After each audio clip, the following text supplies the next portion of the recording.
Hello, everyone. Welcome to Med Ventures. Today, we have a very special and esteemed guest, Dr. Hari Krishnan, a urologist working the city of Thrissur. ഇന്ന് ഞങ്ങൾ മൂന്ന് special ടോപ്പിക്സിന്റെ പറ്റി very common topics we are going to discuss on Med ventures.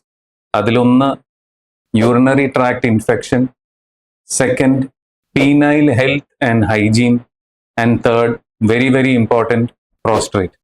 അപ്പോൾ ഇതിനെ പറ്റി അറിയാനും മനസ്സിലാക്കാനും how we can improve our life and protect our private penile area in the best way possible അറിയാൻ we have Dr. Hari Krishnan. Welcome to Med Ventures. Welcome. Thank you so much for inviting me here. I'm very happy to be here. Thank you, sir. So, urinary tract infection എന്ന് പറഞ്ഞ ഒരു very very common ഒരു കണ്ടീഷനാണ്.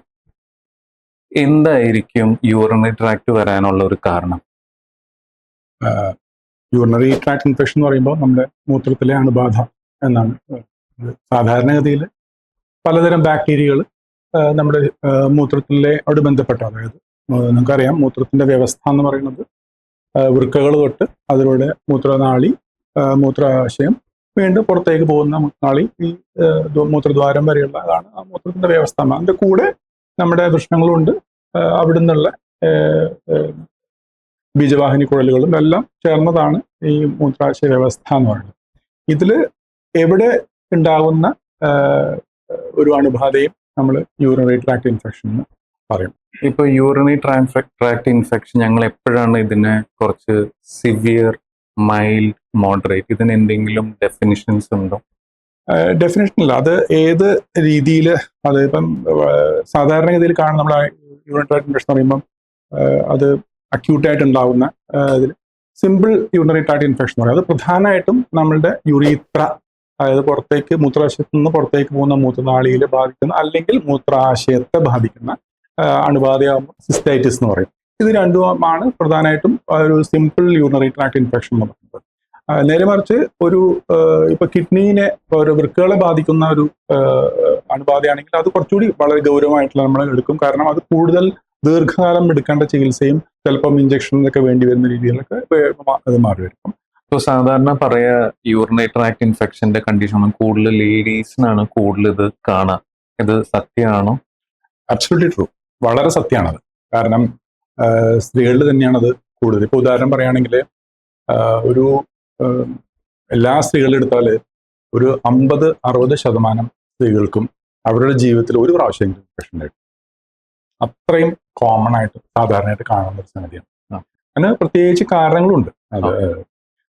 അതായത് നിങ്ങൾക്കറിയാം, അത് നമ്മുടെ ശാരീരികമായ വ്യത്യാസങ്ങളുണ്ട് പുരുഷനും സ്ത്രീയും തമ്മിൽ.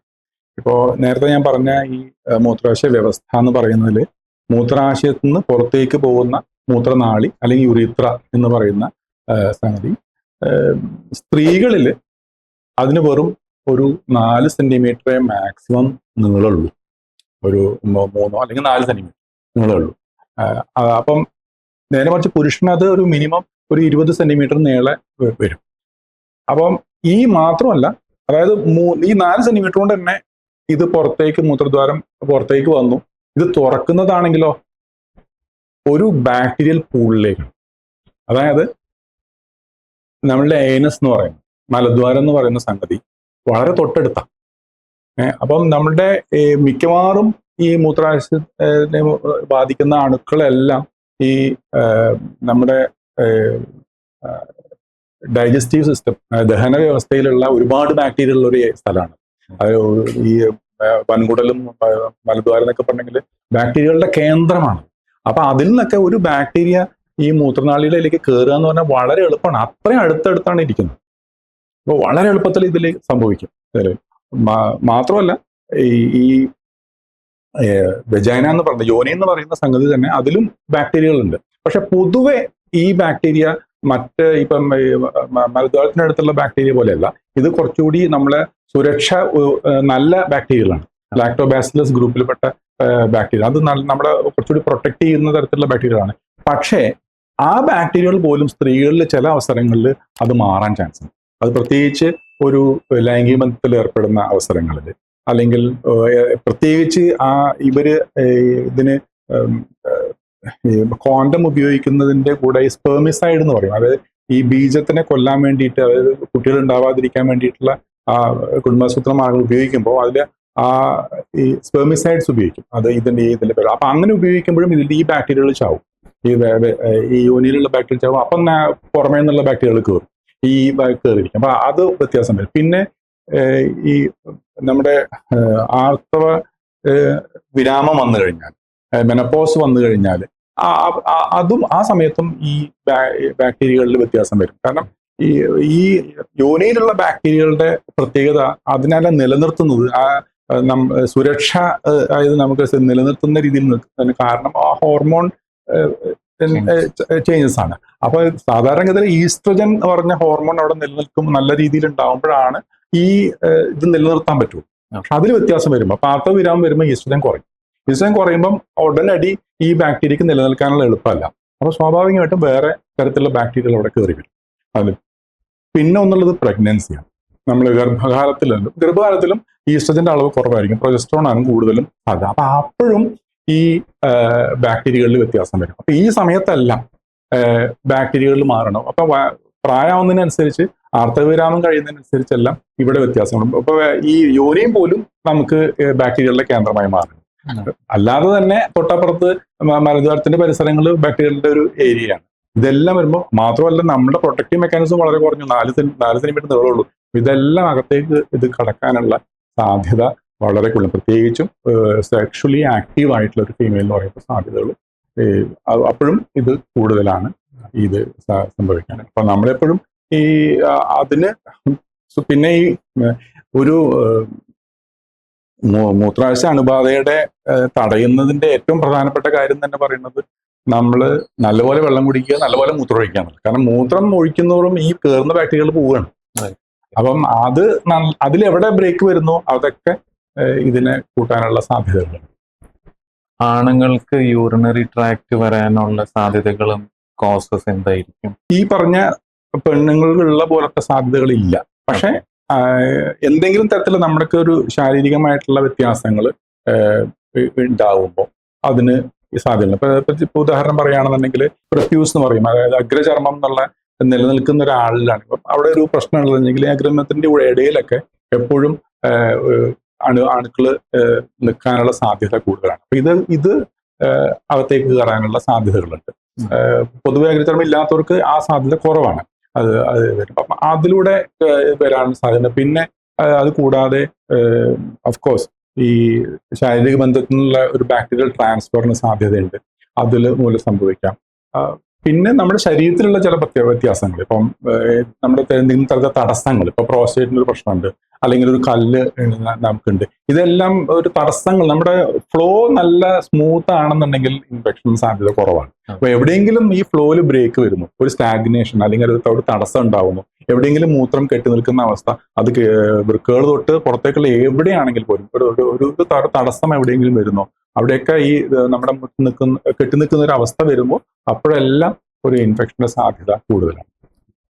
പേഷ്യന്റ് എപ്പോഴാണ് ഇപ്പോ എന്താണ് 1, 2, 3 ഈ സിംറ്റംസ് ഉണ്ടായാൽ എനിക്ക് യൂറിനറി ട്രാക്ട് ഉണ്ടാവാം, വാട്ട് ആർ ദോസ് ഫ്യൂ? മൂത്രത്തിലാണ് ബാധ എന്ന് പറഞ്ഞാൽ ഏറ്റവും നമ്മൾ രണ്ടായിട്ട് തിരിക്കും. ലോവറും അപ്പറും എന്ന് പറയും. ലോവർ എന്ന് പറഞ്ഞാൽ താഴെയുള്ള ഭാഗത്തുള്ള മൂത്രാശയ വ്യവസ്ഥയിലെ താഴ്ഭാഗത്തുള്ള അണുബാധ, അതാണ് ഏറ്റവും സാധാരണയായിട്ട് കാണുന്നത്. വളരെ അപൂർവമായിട്ട് മുകളിലേക്ക് എന്ന് പറഞ്ഞാൽ നമ്മൾ വൃക്കകളും പോകുന്നത് വളരെ അപൂർവമായിട്ട്. ഇതില് മുകളിലേക്ക് പോകുന്നത് വളരെ ഗൗരവമുള്ളതാണ്, അടിയിലത്തത് അത്ര ഗൗരവമുള്ളതല്ല. അപ്പൊ ഈ ലോവർ യൂറിനറി ട്രാക്ട് ഇൻഫെക്ഷൻ എന്ന് പറയുമ്പോൾ അതിൽ അണുബാധ വരുന്നതിൽ നമുക്ക് സാധാരണ കാണുന്ന ലക്ഷണങ്ങൾ എന്ന് പറയുന്നത് മൂത്രം ഒഴിക്കുമ്പോഴുള്ള ബുദ്ധിമുട്ടുകളാണ്. അതായത് മൂത്രം ഒഴിക്കുമ്പോൾ നമുക്ക് വേദന ഉണ്ടാവാം, ചെറിയൊരു തടസ്സം പോലെയൊക്കെ തോന്നിയെന്ന് വരാം.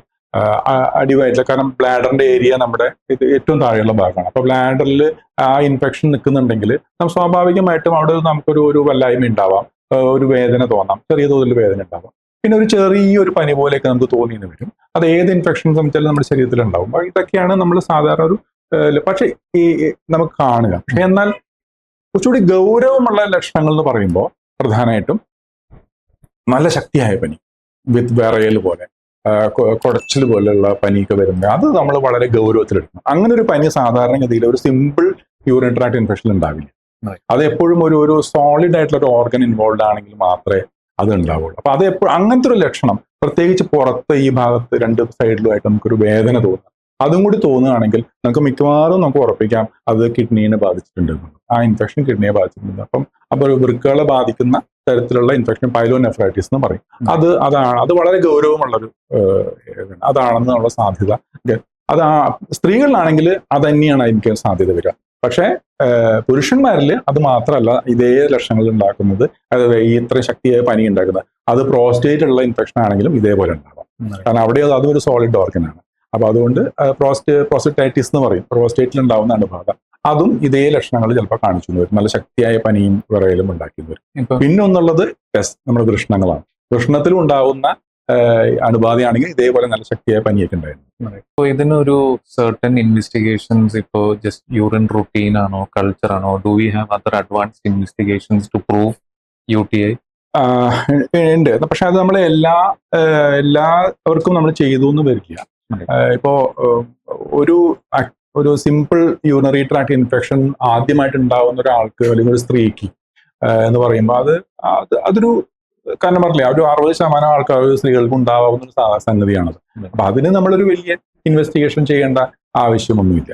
ഇത് തന്നെ ധാരാളം മതി നമ്മൾ ട്രീറ്റ് ചെയ്യാം, അതിലേക്ക് പോകാൻ. പക്ഷേ പിന്നെയും വരും, ഒരാൾക്ക് തന്നെ പിന്നെയും വരും. അപ്പൊ നമുക്ക് എന്തെങ്കിലും ഒരു കാരണം അതിനുണ്ടാവോ എന്നുള്ള തോന്നുന്നു. പിന്നെ ആണുങ്ങളിൽ ഉണ്ടാവുന്നത് സാധാരണ അത്ര സാധാരണ ഉണ്ടാവുന്നല്ല. അപ്പൊ ആണുങ്ങളിൽ ഉണ്ടാവുമ്പോൾ നമ്മൾ വേറെ എന്തെങ്കിലും കാരണങ്ങളുണ്ടോ ഇങ്ങനെ ഒരു ഇൻഫെക്ഷൻ ഉണ്ടാവാൻ എന്നുള്ളത് നമ്മൾ നോക്കേണ്ടതാണ്. അപ്പൊ അങ്ങനെ വരുമ്പോൾ നമ്മൾ അതിന്റെ കൂടുതൽ പരിശോധനകൾ, ടെസ്റ്റുകൾ ചെയ്ത് നോക്കേണ്ടതാണ്. അതിൽ ഏറ്റവും പ്രധാനമായിട്ടുള്ളത് ഒരു യൂറോളജിയിൽ നമ്മളുടെ സാധാരണ നമ്മൾ പരിശോധനകൾ എന്ന് പറയുമ്പോൾ നമ്മൾ ആദ്യം കാണുക, രണ്ടാമത് കൈകൊണ്ട് തൊട്ട് നോക്കുക, പിന്നെ കൊട്ടി നോക്കുക, പിന്നെ സ്റ്റെത്ത് വെച്ച് ഇതൊന്നും യൂറോളജിയിൽ വലിയ കാര്യമില്ല. യൂറോളജിയിൽ ഇതൊന്നല്ല ഒരർത്ഥം ഞങ്ങൾ സ്റ്റെത്ത് പോലും ഉപയോഗിക്കേണ്ട ആവശ്യം ഞങ്ങൾക്ക് വരാറില്ല. വളരെ അപൂർവം. ഇപ്പൊ ഈ കൈ കൊണ്ട് തൊട്ട് നോക്കുന്നത് തന്നെ പ്രധാനമായിട്ടും ബ്ലാഡറിൽ എന്തെങ്കിലും പ്രശ്നമുണ്ടോ അല്ലെങ്കിൽ എന്തെങ്കിലും വലിയ വളർച്ചകളുണ്ടോ എന്നുള്ളത് വളരെ അപൂർവമായിട്ട് ഇതൊക്കെ വരുന്നുള്ളൂ. പക്ഷെ ഈ ചില കാര്യങ്ങളിൽ ഈ അൾട്രാസൗണ്ട് ഇതിന്റെ ഒരു അഞ്ചാമത്തേതായിട്ട് ഞങ്ങൾ എപ്പോഴും, അത്രയും പ്രധാനപ്പെട്ട ഒരു സംഗതിയാണ് അൾട്രാസൗണ്ട് ഞങ്ങൾ. അപ്പൊ അൾട്രാസൗണ്ടിൽ നോക്കി ഇതിലൊരു എക്സാമിനേഷൻ വളരെ പ്രധാനമാണ്. പ്രത്യേകിച്ച് ആണുങ്ങളിലൊരു ഇൻഫെക്ഷൻ വരുമ്പോൾ അല്ലെങ്കിൽ സ്ത്രീകളിൽ തന്നെ പിന്നെയും ഇൻഫെക്ഷൻ വരുമ്പോൾ നമുക്ക് അൾട്രാസൗണ്ട് ചെയ്ത് നോക്കി എന്തെങ്കിലും ആബ്നോമാലിറ്റീസ്, ഒരു യൂറിനറി ട്രാക്ട് എന്തെങ്കിലും തരത്തിലുള്ള വേറെ ആബ്നോമാലിറ്റീസ്, അത് അണുബാധ ഉണ്ടാക്കാൻ സാധ്യത ഉണ്ടാക്കാൻ എന്തെങ്കിലും തരത്തിലുണ്ടോ എന്ന് നോക്കുന്നത് വളരെ നമ്മൾ ചെയ്യാറ്. Any role for CT scan, MRI? സാധാരണഗതിയിൽ ഇല്ല. പക്ഷെ നമ്മളിപ്പോ ഒരു യൂറിനറി ഇൻഫെക്ഷന്റെ എല്ലാ ഇതും കാണുന്നു. നമ്മളിപ്പോ അൾട്രാസൗണ്ട് എടുത്ത് നോക്കുമ്പോൾ ഒരു സൈഡിലെ ഒരു കിഡ്നിയിൽ ചെറിയൊരു വീക്കം പോലെ കാണുന്നു. ഇൻഫെക്ഷൻ അവിടെ ഉണ്ട്, പക്ഷെ അതിനൊരു കാരണം നമുക്ക് കാണുന്നില്ല. അങ്ങനെയൊക്കെ വരുമ്പോൾ നമുക്ക് കുറച്ചുകൂടി സ്പെസിഫിക് ആയിട്ട് ആ കാരണം എന്താണെന്ന് അറിയാൻ വേണ്ടിയിട്ട് നമ്മൾ ആ കിഡ്നിയിൽ നിന്ന് വരുന്ന ട്യൂബിൽ എന്തെങ്കിലും തടസ്സങ്ങളുടെ സംശയം എന്നുള്ള അൾട്രാസൗണ്ടിൽ കാണുന്നു. പക്ഷേ വ്യക്തമായ തെളിവ് നമുക്കില്ല. അങ്ങനെ ചിലപ്പോൾ നമ്മൾ അൾട്രാസൗണ്ടിൽ അത്ര ഒരു പെർഫെക്റ്റ് ഇൻവെസ്റ്റിഗേഷൻ ആണെന്നല്ലോ. അപ്പൊ അതുകൊണ്ട് നമുക്ക് ചിലപ്പോൾ CT സ്കാൻ എടുത്ത് നോക്കേണ്ടി വരും അങ്ങനത്തെ അവസരങ്ങളിൽ. ഇപ്പൊ ഇതിനൊരു ട്രീറ്റ്മെന്റ് മൊഡാലിറ്റീസ് ജനറലി എല്ലാവരും പേഷ്യന്റ് ഇപ്പോൾ OP വന്ന് ഡോക്ടർ എനിക്ക് യൂറിനറി ട്രാക്ട് ഇൻഫെക്ഷൻ ഉണ്ട്, ആന്റിബയോട്ടിക് എഴുതി തരുമെന്നാണ്. Always no, people are so well informed. അതാണോ അതിന്റെ ശരി? ചിലര് പറയുന്നു കണ്ടമാനം വെള്ളം കുടിച്ചാൽ ഇത് ശരിയാവും. എന്താണ് സ്റ്റെപ്പ് വൈസ് ട്രീറ്റ്മെന്റ് ഓപ്ഷൻസ്? ഇത് നമ്മുടെ ശരീരത്തിൽ നല്ലൊരു ഇൻഫെക്ഷൻ ഉണ്ടാവുമ്പോൾ അണുക്കള് വെറുതെ വെള്ളം കുടിച്ചാൽ നമ്മുടെ സിംറ്റംസ് ഇമ്പ്രൂവ് ചെയ്യും, സംശയമൊന്നുമില്ല. നല്ല വെള്ളം കുടിച്ചാൽ നമ്മുടെ ആ കടച്ചിലൊക്കെ കുറയും. കാരണം സ്വാഭാവികമായിട്ടും ഒരു ഡൈലൂഷൻ വരുന്നു, ആ ഫ്ലോ വരുമ്പോൾ കുറെ ബാക്ടീരിയകളൊക്കെ പൊക്കോളും. വരുമ്പോൾ നമ്മൾ സിംറ്റമാറ്റിക്കലി നമ്മൾ ഇമ്പ്രൂവ് ചെയ്യുന്നു. പക്ഷെ ഒരു ക്യൂർ വരുമോ എന്നുള്ള കാര്യത്തിൽ നമുക്ക് അത് വെച്ച് ഉറപ്പിച്ച് പറയാൻ പറ്റില്ല. അതുകൊണ്ട് നമ്മൾ ഓൺ ദ സേഫർ സൈഡ് നമ്മളെപ്പോഴും ഒരു മൈൽഡ് ആന്റിബയോട്ടിക് നമ്മളെപ്പോഴും കൊടുക്കാറുണ്ട്. അത് വലിയ ഏറ്റവും മിനിമൽ ആയിട്ടുള്ള ഒരു ആന്റിബയോട്ടിക് തന്നെ കൊടുത്താൽ ധാരാളം, ഒരു എംപിരിക്കലി. പിന്നെ നമ്മൾ കൾച്ചർ റിപ്പോർട്ട് കിട്ടുന്നതനുസരിച്ച് നമ്മൾ ചേഞ്ച് ചെയ്യാം. പക്ഷെ ബേസിക്കലി ഏറ്റവും നമ്മുടെ നാട്ടിൽ കാണുന്ന ഒരു കമ്മ്യൂണിറ്റി, അതായത് നമ്മുടെ സമൂഹത്തിൽ നിന്ന് വരുന്ന ഒരാൾ, ഹോസ്പിറ്റലിൽ നിന്ന് വരുന്ന ഇൻഫെക്ഷൻ അല്ല. ഹോസ്പിറ്റലിൽ നിന്ന് വരുന്ന ഇൻഫെക്ഷനിലെ അണുക്കൾ വളരെ കുറച്ച് കൂടിയ സാധനങ്ങളായിരിക്കും. അപ്പൊ അതിനല്ല, നമ്മളിപ്പോൾ നമ്മുടെ സമൂഹത്തിൽ നിന്ന് നമ്മൾ നടന്നു വരുന്ന ഒരാള് നമ്മൾ ആസ്പത്രിയിലേക്ക് വരുന്ന ഒരാള് അവിടെ നിന്ന് കിട്ടിയിട്ടുള്ള ഇൻഫെക്ഷൻ ആകുമ്പോൾ പൊതുവെ വലിയ പ്രശ്നക്കാരനായിരിക്കില്ല. അപ്പൊ ഒരു വളരെ മൈൽഡ് ആയിട്ടുള്ള ഒരു ആന്റിബയോട്ടിക് കൊടുത്താൽ തന്നെ അത് ഇമ്പ്രൂവ് ചെയ്യാറുണ്ട് മിക്കവാറും എല്ലാ സമയങ്ങളിലും. ഇപ്പൊ ഈ ഒരു ആന്റിബയോട്ടിക്കിന്റെ ഡ്യൂറേഷൻ അത് 5 ദിവസമാണോ ഒരാഴ്ചയാണോ, എങ്ങനെയാണ് സാർ ഡിസൈഡ് ചെയ്യുക? അതെ, നമ്മൾ സാധാരണ നമ്മൾ എന്തായാലും എന്റെ ഒരു പോളിസി വെച്ചിട്ട് ഞാൻ 7 ദിവസം നമ്മൾ കൊടുക്കാറുണ്ട്, ഒരാഴ്ച നമ്മൾ ആന്റിബയോട്ടിക് കൊടുക്കാറുണ്ട്. അതിനുശേഷം മാത്രമല്ല, ഞാൻ എപ്പോഴും അതിനുശേഷം ഒരു പ്രാവശ്യം കൂടി യൂറിൻ ചെക്ക് ചെയ്ത് നോക്കി അത് ക്ലിയർ ആയില്ലേ, പൂർണ്ണമായിട്ട് മാറി. കാരണം പലപ്പോഴും നമുക്ക് സംഭവിക്കുന്ന ഒരു കാര്യം ഒരു ഇൻകംപ്ലീറ്റ് ട്രീറ്റ്മെന്റ് വരും പലപ്പോഴും. അത് അത് 2 കാരണം കൊണ്ട് സംഭവിക്കാം. ഒന്ന്, ശരിക്കും മുഴുവനായിട്ട് അത് ഏശിയിട്ടുണ്ടാവില്ല, അതൊരു കാരണം. അപ്പൊ രണ്ടാമത്, രോഗി തന്നെ ചിലപ്പോൾ പലപ്പോഴും ഇതിനിടയിൽ മുടങ്ങുകയൊക്കെ ഉണ്ടായിട്ടുണ്ട്. അതായത് ഒരു കൃത്യമായിട്ട് ശുഷ്കാന്തിയോടുകൂടി ഇത് ചെയ്യുന്ന ആൾക്കാരും അത്ര ഇഷ്ടംപോലെ പേര് അങ്ങനത്തെ ആൾക്കാരും ശുഷ്കാന്തി കാണിക്കാത്തവരും. അപ്പൊ അങ്ങനത്തെ വരുമ്പോൾ എപ്പോഴും ഒരു മുടക്കം അവിടെ വരും. അപ്പം ശരിക്കും നമ്മൾ 7 ദിവസം ഒരു കോഴ്സ് എന്ന് പറയുമ്പോൾ ആന്റിബയോട്ടിക്കിന്റെ കോഴ്സ് വളരെ ഇമ്പോർട്ടന്റ് ആണല്ലോ. അപ്പൊ അത് കൃത്യമായിരിക്കില്ല പലപ്പോഴും ഈ 7 ദിവസം കഴിഞ്ഞ് തീർന്നത്. അപ്പൊ പലപ്പോഴും ഒരു ബാക്കി പൂർണ്ണമായിട്ട് മാറാത്ത ഇതിൽ അവിടെ നിൽക്കുന്നുണ്ടാവും. അപ്പൊ അങ്ങനത്തെ അവസരത്തിൽ നമ്മൾ ഒന്നുകൂടി റീഅസസ് ചെയ്യുന്നത് പ്രധാനമാണ്. പക്ഷെ നേരെ പ്രത്യേകിച്ച് ഒരു ഇതിനെ കോംപ്ലിക്കേറ്റ് ചെയ്യുന്ന വേറെ കാര്യം, അതായത് ഇപ്പൊ ഒരു പ്രമേഹമുള്ള ഒരാൾ അല്ലെങ്കിൽ രോഗപ്രതിരോധ ശേഷി കുറവുള്ള ഒരാൾ, അവരിലൊക്കെ ഇത് വളരെ പ്രധാനം.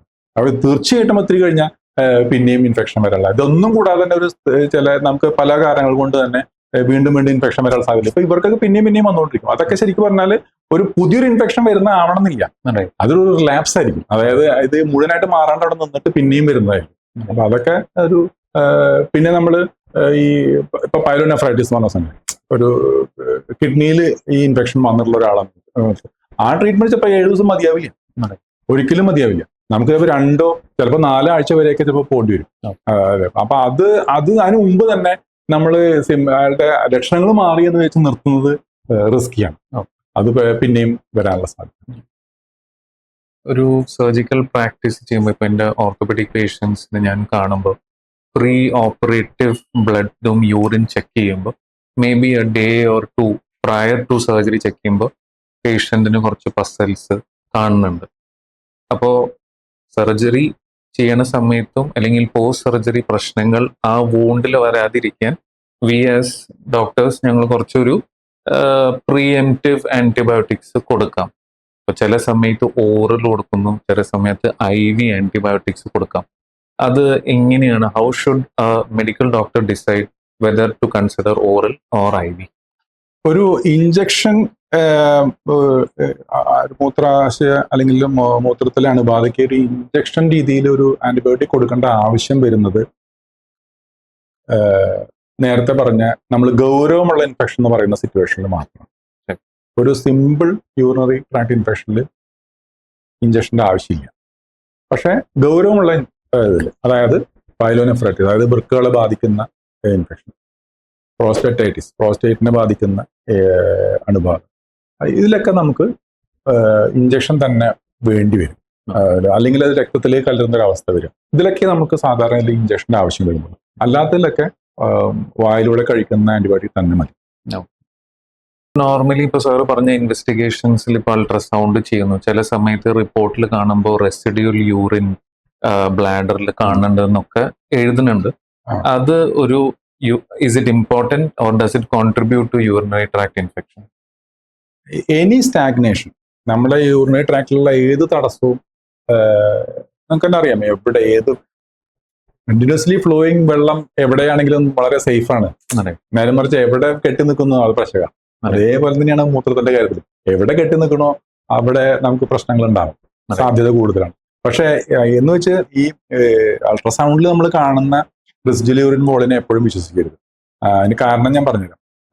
പൊതുവെ അതിന് മുമ്പായിട്ട് പറയാം, പൊതുവെ നമ്മുടെ ബ്ലാഡറിന്റെ ഒരു അഡൾട്ട് എന്നുള്ള നിലയിൽ ഒരു പ്രായപൂർത്തി എത്തിയ ഒരാളുടെ മൂത്രസഞ്ചിയുടെ കപ്പാസിറ്റി എന്ന് പറയുന്നത് ഏതാണ്ട് ഒരു 400 മില്ലിയാണ്.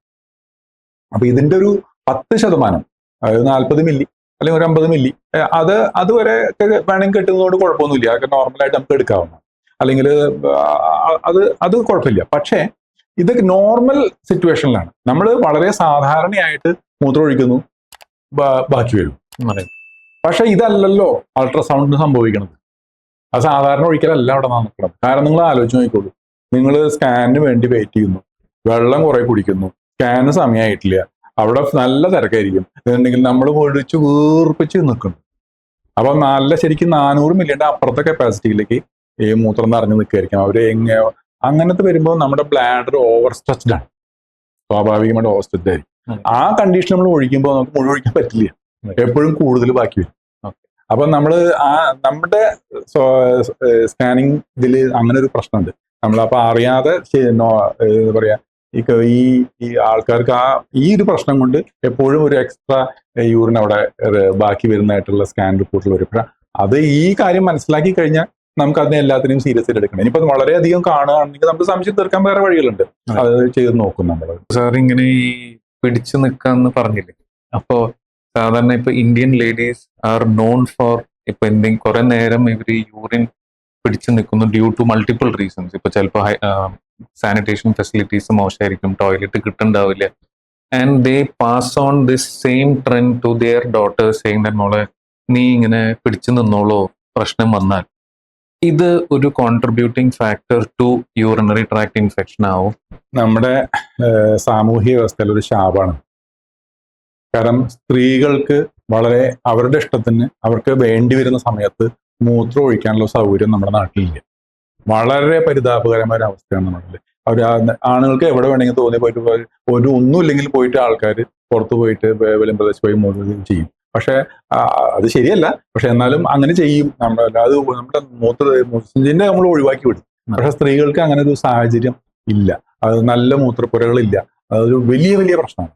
അതുകൊണ്ട് എന്താ സംഭവിക്കുന്നത്, ഇപ്പൊ കുട്ടികൾ തന്നെ സ്കൂളിലൊക്കെ പോയി നോക്കിക്കോളൂ, പെൺകുട്ടികൾക്ക് ശരിക്കും പറ്റിയ മൂത്രപ്പുരകളില്ല, പല സ്കൂളുകളിലും ഉണ്ടാവില്ല. ഞാൻ തല്ലുകൂടിയിട്ടുണ്ട്. ഞാൻ എൻ്റെ ചില കുട്ടികൾ റെക്കറന്റ് ആയിട്ട് ഇത് ഇൻഫെക്ഷൻ ഉണ്ടാക്കും, പലപ്പോഴും ഇത് പിടിച്ചിട്ട് ഒരുപാട് മൂത്രസഞ്ചി ബന്ധപ്പെട്ട പ്രശ്നങ്ങൾ ഉണ്ടാക്കാറുണ്ട്. അപ്പൊ ഇതൊക്കെ ഇങ്ങനെ കാണുമ്പോൾ ഇതിന്റെ പ്രധാന കാരണം ചിലപ്പോൾ ഇതായിരിക്കും. അപ്പൊ ഞാൻ തന്നെ ഇവരുടെ പാരന്റ് ടീച്ചേഴ്സിനെയൊക്കെ വിളിച്ച് പ്രാവശ്യം ഒരു സ്കൂളിൽ വെച്ചിട്ട് ഞാനൊരു അവിടുത്തെ പ്രിൻസിപ്പലിനെ വിളിച്ച് പറഞ്ഞ് ഞാൻ പുതിയ മൂത്രപ്പുര അവർ പണിതു. എനിക്ക് ഭയങ്കര സന്തോഷമുള്ള കാര്യമായിരുന്നു. പറഞ്ഞു അവർ പറഞ്ഞു ഞങ്ങളിത് അറിഞ്ഞിരുന്നില്ല എന്നൊക്കെ അവർ പറഞ്ഞു. പക്ഷെ അവർ പുതിയൊരു മൂത്രപ്പുര പണി, അത് ആ പ്രശ്നം അത് ശരിക്കും അത് ഏത് സ്കൂളിലും കുട്ടികൾക്ക് പെൺകുട്ടികൾക്ക് എപ്പോൾ വേണമെങ്കിലും മൂത്രമൊഴിക്കാനുള്ള നമ്മൾ വൃത്തിയുള്ള ഒരു മൂത്രപ്പുര ഉണ്ടാവുക എന്നുള്ളത് പരമപ്രധാനമായ ഒരു കാര്യമാണ്. അത് സമൂഹത്തിന്റെ ഒരു നമ്പർ 1 നീഡായിട്ട് ഞാൻ കാണും. അത് പക്ഷെ ഇല്ല നമ്മൾ. അത് പ്രശ്നങ്ങൾ ഉണ്ടാക്കാറുണ്ട് പലപ്പോഴും. അത് 2-3 രീതിയിൽ പ്രശ്നങ്ങൾ ഉണ്ടാക്കാറുണ്ട്. ഒന്ന്, ഈ പറഞ്ഞ ഇൻഫെക്ഷൻസ് വരാനുള്ള സാധ്യത കൂടുതലാണ്. 2, ഇതിങ്ങനെ പിടിച്ച് നിന്നിട്ട് ബ്ലാഡറിന്റെ നമുക്കറിയാം, ബ്ലാഡർ യൂറിനറി ബ്ലാഡർ എന്ന് പറയുന്നത് മൂത്രാശയം അല്ലെങ്കിൽ മൂത്രസഞ്ചി എന്ന് പറയുന്നത് ഒരു എലാസ്റ്റിക് ഓർഗനാണ്, വലിച്ച നേടുന്ന ഒരു ഓർഗനാണ്. നിങ്ങൾ ആലോചിച്ച് നോക്കുക, ഒരു എലാസ്റ്റിക് നമ്മൾ വലിച്ച് വിട്ട പഴയ പോലെയോ കുറെ നേരം വലിച്ചു വെച്ചതിനുണ്ട്, അതിന്റെ ആ എലാസ്റ്റിസിറ്റി നഷ്ടപ്പെടും, സ്വാഭാവികമായിട്ട് നഷ്ടപ്പെടും. അപ്പോൾ അത് ആ പഴയ ആ മൂത്രത്തിനെ ഒഴിവാക്കാനുള്ള ആ കഴിവ്, ആ കൺട്രാക്ടൽ പവർ അതിനില്ലാതെയോ കുറേ കാലം അത് ചെയ്യും. അപ്പൊ സ്വാഭാവികമായിട്ടും അവർക്ക് മുഴുവൻ മൂത്രം ഒഴിക്കാനുള്ള കഴിവ് കുറഞ്ഞു വരും. അപ്പോൾ എപ്പോഴും ആ ബാക്കി വരുന്ന യൂറിന്റെ അളവ് കൂടാനുള്ള സാധ്യതയുണ്ട്. ഒരിക്കലും നല്ല ഹാബിറ്റ് അല്ല മൂത്രം ഒഴിക്കണം എന്ന് തോന്നുന്നു പിടിച്ചു വയ്ക്കുന്നത്. പക്ഷേ ഇതിന് വേറെ വശമുണ്ട്. ഇപ്പോൾ ചില ആൾക്കാർക്ക് പെട്ടെന്ന് മൂത്രം ഒഴിക്കുക, അതൊരു അസുഖമാണ്, ഓവർ ആക്റ്റീവ് ബ്ലാഡർ എന്ന് പറയുന്ന സിറ്റുവേഷനിൽ. അപ്പൊ അവർക്കിപ്പോ ഒരു ഞാൻ പറഞ്ഞില്ലേ 400 മില്യൺ കപ്പാസിറ്റി എങ്കിലും നമുക്കൊരു സെൻസേഷൻ ചിലപ്പോൾ നേരത്തെ തന്നെ വരും. ഈ എല്ലാ സെൻസേഷനും നമ്മൾ ചാടിക്ക് ഒഴിക്കേണ്ട ആവശ്യമൊന്നുമില്ല. നമുക്ക് പരിസരം നമുക്ക് കൺവീനിയന്റ് ആയിട്ടുള്ള നമുക്ക് സൗകര്യമുള്ള സ്ഥലത്ത് അല്ലെങ്കിൽ മാക്സിമം നിറഞ്ഞ സ്ഥലത്ത് നമുക്ക് ഒഴിക്കേണ്ട ആവശ്യമുള്ളൂ. പക്ഷെ ചില ഈ ഓവർ ആക്റ്റീവ് ബ്ലാഡർ എന്നുള്ള കണ്ടീഷനിലുള്ള ആൾക്കാർക്ക് പക്ഷെ അങ്ങനെയല്ല, അവർക്ക് കുറച്ച് മൂത്രമാകുമ്പോഴേക്കും ആകെ ഒഴിച്ചേ പറ്റും എന്നുള്ള സ്ഥിതി വരും. അപ്പൊ അവരെ ട്രെയിൻ ചെയ്യിക്കാൻ നമ്മൾ പിടിച്ചു നിർത്താൻ പറയാറുണ്ട്. അവർക്ക് ആ ഒരു ബ്ലാഡർ ട്രെയിനിങ്ങിന്റെ ഭാഗമാണ്. അതല്ലാതെ നമ്മൾ പിടിച്ചു നിർത്തുന്നത് നല്ലതാണ്. Most commonly scene among people is diabetes. Relation with diabetes and urinary tract infection എന്തായിരിക്കും? വളരെ സിഗ്നിഫിക്കൻ്റ് ആണ്. വളരെ സിഗ്നിഫിക്കൻ്റ് ആയിട്ടുള്ള അസോസിയേഷൻ ആണ്. കാരണം പ്രമേഹമുള്ള ആൾക്കാർക്ക് നിങ്ങൾക്കറിയാം ഏതുതരം ഇൻഫെക്ഷൻ ചാൻസ് കൂടുതലാണ്. കാരണം സ്വാഭാവികമായിട്ടും ഒരു രോഗപ്രതിരോധത്തിലുള്ള ഒരു പ്രശ്നം അവർക്കുണ്ട്, ശേഷിയിലുള്ള പ്രശ്നങ്ങളുണ്ട്. അത് കൂടാതെ മൂത്രാശയിൽ പ്രത്യേകിച്ചുമാണ്.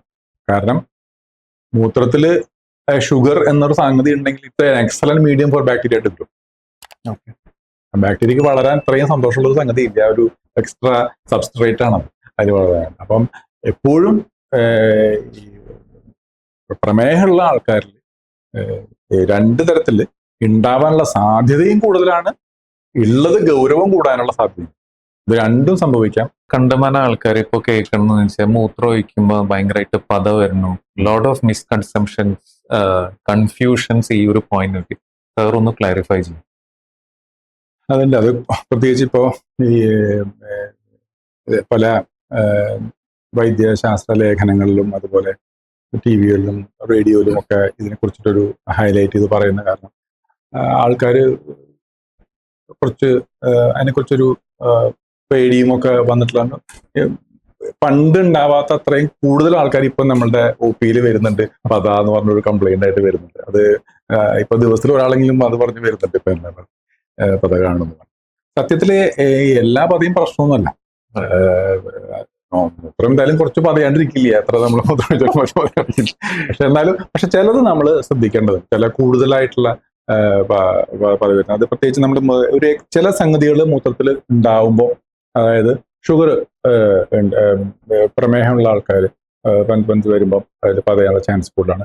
ആൽബുമിൻ, അതായത് നമ്മുടെ സാധാരണ ഇതിൽ ആൽബുമിൻ മൂത്രത്തിൽ ഉണ്ടാവേണ്ട കാര്യമില്ല, അത് രക്തത്തിൽ മാത്രം. പക്ഷെ ഇതിന്റെ ഫിൽട്ടറിങ്ങിൽ, അതായത് ഈ ആൽബുമിൻ ഫിൽട്രേഷനിൽ എന്തെങ്കിലും പ്രശ്നം ഉണ്ടാകുമ്പോൾ, കിഡ്നി സംബന്ധമായിട്ടുള്ള എന്തെങ്കിലും അസുഖങ്ങൾ വരുമ്പോൾ അത് പ്രമേഹത്തിലും സംഭവിക്കാം ഇത് തന്നെ. അപ്പം ആൽബുമിൻ കൂടുതലായിട്ട് പോകുന്ന ഒരു അവസ്ഥ വരുമ്പോൾ നമുക്ക് ഈ പത കൂടുതലായിട്ട് കാണാം. പിന്നെ ഇൻഫെക്ഷൻസ്, ഇപ്പം യൂറിനൽ ഇൻഫെക്ഷൻസ് വരുമ്പോൾ അതുകൊണ്ടും ചിലപ്പോൾ കൂടുതൽ പതയുന്ന അവസരങ്ങൾ ഉണ്ടാവാറുണ്ട്. അപ്പൊ ഇത്തരം കാര്യങ്ങൾ നമ്മൾ എന്തായാലും ഉണ്ടോ ഇല്ലയോ എന്നുള്ളത് നമ്മൾ നോക്കുന്നത് പ്രധാനമാണ്. അതൊന്നും ഇല്ലെങ്കിൽ അതിനെ പറ്റിയിട്ട് അധികം അഭിപ്രായം. പക്ഷെ നോക്കുന്നതുകൊണ്ട് തെറ്റൊന്നുമില്ല.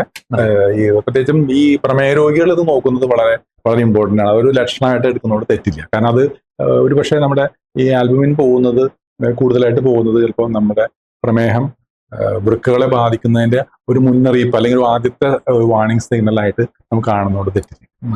സാധാരണ ആൾക്കാർ ഇപ്പോൾ ബ്ലഡ് ഇൻവെസ്റ്റിഗേഷൻസ്, ഇപ്പോൾ BP, ബ്ലഡ് ടെസ്റ്റ് എല്ലാം 6 months or at least once a year ഒരു നോർമൽ ട്രെൻഡായി മാറിയിരിക്കുകയാണ്. അത്രയും ഇമ്പോർട്ടൻസ് യൂറിൻ ചെക്ക് ചെയ്യാൻ അങ്ങനെ കൊടുക്കണം? യൂറിൻ എന്ന് വെച്ചാല് യൂറിന് വളരെ വളരെ വില കുറവുള്ള, പൈസ കുറവുള്ള ഒരു ടെസ്റ്റാണത്. 10-30 രൂപ കൊണ്ട് നമുക്ക് യൂറിൻ നോക്കി കിട്ടും. അപ്പൊ അത് ആഡ് ചെയ്യുന്നതുകൊണ്ട് ഒരു വലിയൊരു നഷ്ടമൊന്നും വരുന്നില്ല. എന്നാലും യൂറിനില് ചിലപ്പോഴൊക്കെ നമ്മൾ എന്തെങ്കിലുമൊക്കെ പ്രധാനമായിട്ട് പറയാവുന്ന ഒരു കാര്യം ഉണ്ടെങ്കിൽ ചുവന്ന രക്താണുക്കൾ രക്തത്തിൽ കാണുന്ന RBC കാണുന്നു, അത് നമ്മളൊരു സീരിയസ് ആയിട്ട് എടുക്കണം. അത് വളരെ ഗൗരവമുള്ളത്. അതുപോലെ WBCയും ഒരു നിശ്ചിത അളവിൽ കൂടുതൽ കാണുന്നു, RBC കാണുന്നു. ഇതൊക്കെ ചിലപ്പം ഉള്ളിലുള്ള നമ്മൾ അറിയാതെ എന്തെങ്കിലും ഒരു അസുഖം ഇരിക്കുന്നതിന്റെ ലക്ഷണമായിട്ട് നമുക്ക് എടുക്കാം. അപ്പൊ അതുകൊണ്ട് അത് നോക്കുന്നതുകൊണ്ട് തെറ്റില്ല. കാരണം നമ്മൾ ചിലപ്പം ഈ മൂത്രത്തിൽ ഈ RBC കണ്ടതിന്റെ തുടർന്നുള്ള നമ്മൾ ടെസ്റ്റുകൾ വഴിയായിരിക്കും ചിലപ്പോൾ നമ്മളൊരു കിഡ്നിയിലൊരു ക്യാൻസർ ആണെന്ന് കണ്ടുപിടിക്കാൻ പോകും. അറിയില്ലേ? അതൊക്കെ ഞാനൊരു എക്സ്ട്രീം പറയാണ്, എന്താവണം എന്നല്ല ഞാൻ പറഞ്ഞിട്ട്, ഒരു എക്സ്ട്രീം പോയിന്റ് പറയാം. കണ്ടുപിടിക്കപ്പെടാം, അല്ലെങ്കിൽ വേറൊരു കിഡ്നി അസുഖങ്ങളോ നമ്മൾ ഒരു പിന്നെ അത് നമ്മൾ നോക്കി എന്താ കാരണം നോക്കി അൾട്രാസൗണ്ട് ഒക്കെ എടുക്കുമ്പോഴായിരിക്കും നമ്മൾ വേറെ എന്തെങ്കിലും കണ്ടുപിടിക്കും. അല്ലെങ്കിൽ ഒരു കല്ല് ഒരു ചെറിയ കല്ലായിരിക്കും, കല്ലാണെങ്കിലും RBC ചിലപ്പോൾ കണ്ടുവന്ന് വരും. അപ്പൊ അതൊക്കെ തെറ്റൊന്നുമില്ല. അത് 6 മാസം ചെയ്യുന്നതുകൊണ്ട് കുഴപ്പമൊന്നുമില്ല. പലതും കണ്ടുപിടിക്കാൻ സാധിച്ചേക്കാം. വേറൊരു കോമൺ ക്വസ്റ്റ്യൻ ഈസ്, എത്ര വെള്ളം കുടിച്ചാൽ കിഡ്നി സേഫ് ആണ്? Or how can we prevent UTI by drinking lots of water? നമ്മളുടെ വൃക്കകള് വളരെ ആരോഗ്യമുള്ള വൃക്കകളാണെന്നുണ്ടെങ്കിൽ എത്ര വെള്ളം അത് ഹാൻഡിൽ ചെയ്യും, അതിനൊരു കുഴപ്പമുണ്ടാവില്ല. അത് നന്നായി ഹാൻഡിൽ ചെയ്യും. ആവശ്യത്തിന് മാത്രം എടുത്തിട്ട് ആവശ്യമില്ലാതെ തന്നെ പുറത്ത് കളയും, അതിനൊരു കുഴപ്പമുണ്ടാവില്ല. പക്ഷെ വൃക്കകൾ അത്ര ആരോഗ്യമുള്ളതല്ല എന്നുണ്ടെങ്കിൽ നമ്മൾ കെയർഫുൾ ആയിരിക്കണം. നമ്മളൊരു ലിമിറ്റ് ഉണ്ട്, അത് നമ്മൾ ആ ലിമിറ്റ് വിട്ടിട്ട് വെള്ളം കുടിക്കുന്നത് സേഫ് അല്ല. അത് നമ്മൾ വൃക്കകളുടെ ആരോഗ്യസ്ഥിതി അനുസരിച്ച് വേണം അത് തീരുമാനിക്കാൻ. നമുക്കൊരു ബ്ലാങ്കറ്റ് ആയിട്ട് നമുക്ക് ഇത്ര എന്ന് പറയാൻ പറ്റും, ബുദ്ധിമുട്ടുണ്ട്. അതനുസരിച്ച് നമുക്ക് ചിലപ്പോൾ ജനറലി നമ്മൾ പറയുകയെങ്കിൽ നമ്മളിപ്പോൾ ഒരു 60 കിലോ ഉള്ള ഒരാൾ വിചാരിച്ചോളൂ. 60 കിലോ ഉള്ള ഒരാള് അതിന് എക്സ്ട്രാ വേർക്കൽ ഒന്നും ഇല്ലാത്ത സാധാരണ രീതിയിൽ ഇപ്പൊ നമ്മളൊരു കാരണം എന്താ വേർക്കുക എന്ന് പറയുന്നത് ചില ആൾക്കാരുണ്ടോ ഭയങ്കര വളരെയധികം വേർക്കുന്ന ആൾക്കാരുണ്ട്. അപ്പം വേർപ്പ് നമ്മൾ അറിയാത്ത ഒരാൾ എന്ന് പറഞ്ഞാൽ അവര് പോലും ഒരു വേർപ്പിലൂടെ ഒരു 600 മില്ലിയോളം വെള്ളം വേർപ്പ് വഴിയാണ് പോകണം. ബാക്കിയുള്ളത് മാത്രമാണ് വൃക്കകളിലൂടെ വന്ന് മൂത്രമായിട്ട് വരുന്നത്. അപ്പൊ ഒരു 2.5 ലിറ്റർ വെള്ളം കുടിക്കുന്ന ഒരാൾക്ക് വേർക്കാത്ത ഒരാൾ തന്നെ ആണെങ്കിൽ നമ്മൾ കാണാത്ത വേർപ്പ് നമ്മൾ അറിയാത്ത ഒരാളാണെങ്കിൽ പോലും ഒരു 2 ലിറ്ററോളം മൂത്രം ഉണ്ടാവും, അയാൾക്ക് ഉണ്ടാവും. നേരെ മറിച്ച് നല്ലോണം വേർക്കുന്ന ആൾക്ക് അത്ര ഉണ്ടാവില്ല. നമുക്ക് എന്താ വേണ്ടത്? യൂറിനറി അല്ലെങ്കിൽ മൂത്രാശയം അണുബാധ ഉണ്ടാക്കാൻ നല്ലപോലെ മൂത്രം ഉണ്ടാവുക എന്നുള്ളതാണ്. അപ്പൊ അതൊരു വളരെ നല്ലൊരു പ്രതിരോധ മാർഗമാണ്. മൂത്രം കണ്ടിന്യൂസ് ആയിട്ട് ഉണ്ടാവുന്ന ഫ്ലോ ഉണ്ടാവും. അത് ഇപ്പം അകത്ത് കയറിയാൽ പോലും അതിനെ കളയാവുന്ന ഒരു നല്ലൊരു മാർഗമാണ്. അപ്പൊ ആ ഫ്ലോ നിലനിർത്തുന്നതിന് ഭാഗമായിട്ട് നല്ലോണം വെള്ളം കുടിക്കേണ്ടതാണ്. നമ്മളിപ്പോ നേരത്തെ പോലെ 60 കിലോ ഉള്ള ഒരാൾ ഉണ്ടെങ്കിൽ അയാളൊരു 2 ലിറ്റർ മുതൽ ഒരു 2.25 ലിറ്റർ വരെ വെള്ളം കുടിക്കുന്നത് വളരെ നല്ലതാണ്. അപ്പൊ ഫൈനൽ ഈ യൂറിനറി ട്രാക്ട് ഇൻഫെക്ഷൻ വരാതിരിക്കാൻ ഫ്യൂ ടിപ്സ് എന്തായിരിക്കും? ഒന്ന് ഞാൻ നേരത്തെ തന്നെ പറഞ്ഞു കഴിഞ്ഞു, ഈ വെള്ളത്തിന്റെ അളവിൽ നല്ലപോലെ മൂത്രമൊഴിക്കുക എന്ന് പറഞ്ഞത്. പിന്നെ ഞാൻ നേരത്തെ പറഞ്ഞല്ലോ, സ്ത്രീകളിലാണ് ഇത് ഏറ്റവും കൂടുതലായിട്ട് കാണുന്നത്. പുരുഷന്മാരിലേക്കാളേറെ സ്ത്രീകളിൽ ഇത് വളരെ കൂടുതലാണ് നമ്മൾ പറഞ്ഞല്ലോ. അപ്പോൾ സ്ത്രീകൾ ചെയ്യേണ്ടതായിട്ടുള്ള ചില കാര്യങ്ങളുണ്ട്.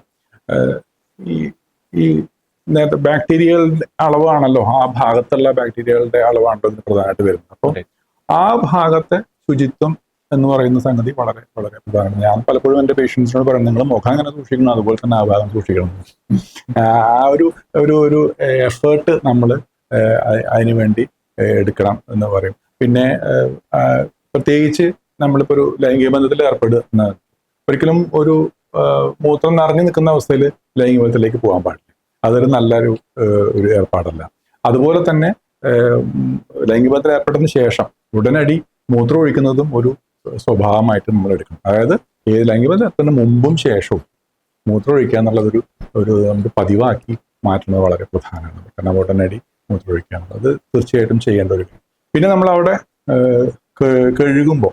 കഴുകുന്ന അവസരത്തിൽ നമ്മൾ ഉപയോഗിക്കുക, ഇപ്പം നമ്മുടെ നാട്ടിൽ എപ്പോഴും കൈ തന്നെയാണ് നമ്മൾ ഉപയോഗിക്കുന്നത്. ആ കൈ ഉപയോഗിക്കുമ്പോൾ നമ്മൾ ഒരിപ്പോഴും പുറകിൽ നിന്ന് മുന്നിലേക്ക് വരരുത്, അത് ചെയ്യരുത്. എപ്പോഴും മുന്നിൽ നിന്ന് ഇങ്ങനെ കൈ പോകാൻ പാടില്ല. അത് പ്രധാന. കാരണം പിന്നെ ഇങ്ങോട്ട് എടുക്കുമ്പോൾ നമ്മുടെ മലദ്വാരത്തിന്റെ പരിസരത്തുള്ള ഭാഗങ്ങളിൽ മുന്നോട്ടേക്ക് വരികയാണ്. അപ്പം ഇൻഫെക്ഷൻ വരാനുള്ള സാധ്യത ഉണ്ട്. അപ്പോൾ എപ്പോഴും ബാക്കിലേക്കാണ് നമ്മൾ കൈ പോകാൻ പാടുള്ളൂ. ആ രീതിയിൽ അത് എപ്പോഴും ശ്രദ്ധിക്കേണ്ട ഒരു കാര്യമാണ്. പിന്നെ ഇപ്പോഴൊക്കെ ക്ലീൻ ചെയ്യുന്നത് എങ്ങനെയെന്നുള്ളൊരു ചോദ്യം വരാം. സത്യം പറഞ്ഞ ഒരു വെള്ളം തന്നെ മതി, വേറെ ഒന്നും ആവശ്യമില്ല. വാം വാട്ടർ ഐഡിയലാണ്. ഇളം ചൂടുവെള്ളം ധാരാളം മതി. സോപ്പ് തന്നെ ശരിക്കും പറഞ്ഞാൽ അത്ര ആവശ്യമില്ല ശരിയില്ല. കാരണം സോപ്പിന്റെ ഒരു കുഴപ്പം എന്താ വെച്ചിട്ടുണ്ടെങ്കിൽ സോപ്പ് ആൽക്കലൈനാണ്, ക്ഷാര ഗുണമുള്ളതാണ് സോപ്പ്. അത് എപ്പോഴും ഒരു pH നോക്കുകയാണെങ്കിൽ 7.5 7.7 പലപ്പോഴും സോപ്പിന് കാണും. നമ്മുടെ സ്ത്രീകളുടെ യോനിയിലുള്ള നമ്മുടെ പ്രൊട്ടക്റ്റീവ് ബാക്ടീരിയയുടെ നിലനിൽക്കുന്ന pH 5 താഴെയാണ്. അപ്പൊ അതാണ് അതിന്റെ പ്രൊട്ടക്ഷൻ നിൽക്കുന്നത്. അപ്പൊ നമ്മൾ ഈ സോപ്പ് അതിലേക്ക് വരുമ്പോൾ എപ്പോഴും അതിനെ നശിപ്പിക്കുകയും ചെയ്യണം. അപ്പൊ ഒരിക്കലും സോപ്പ് ആൽക്കലിന് അധികം നല്ല ക്ഷാരഗുണമുള്ള സോപ്പ് ഉപയോഗിക്കാതിരിക്കുന്നത്. വളരെ മൈൽഡ് ആയിട്ടുള്ള ഗ്ലിസറിൻ സോപ്പോ അങ്ങനത്തെ, അല്ലെങ്കിൽ സെറ്റാഫിൽ പോലത്തെ അങ്ങനത്തെ സോപ്പുകൾ, അതൊക്കെയാണ് ഐഡിയൽ ഉപയോഗിക്കുകയാണെങ്കിൽ. അത് തന്നെ ഇല്ലെങ്കിലും കുഴപ്പമൊന്നുമില്ല. അത് വെറും warm water, loop warm water ധാരാളം മതി ക്ലീൻ ചെയ്യാനായിട്ട്. ക്ലീൻ ചെയ്യുമ്പോൾ ഈ എല്ലാ ക്രീസുകൾ പോലും ക്ലീൻ ചെയ്യുക എന്നുള്ളത് വളരെ പ്രധാനമാണ്. പീനൈൽ ഇൻഫെക്ഷൻ, പീനൈൽ ഹൈജീൻ ആൻഡ് പീനൈൽ ഹെൽത്ത്, അത് നന്നായി ശുചിയാക്കാനുള്ള ഒരു ചെറിയൊരു വെല്ലുവിളി അവിടെയാണ്. അത് എടുക്കാത്തത് കൊണ്ടാണ് സംഭവിക്കുന്നത്. 2 പ്രാവശ്യം നമ്മൾ കുളിക്കുന്നുണ്ടല്ലോ, അതേപോലെ തന്നെ 2 പ്രാവശ്യമെങ്കിലും ദിവസത്തിൽ ഇത് ചെയ്യണം.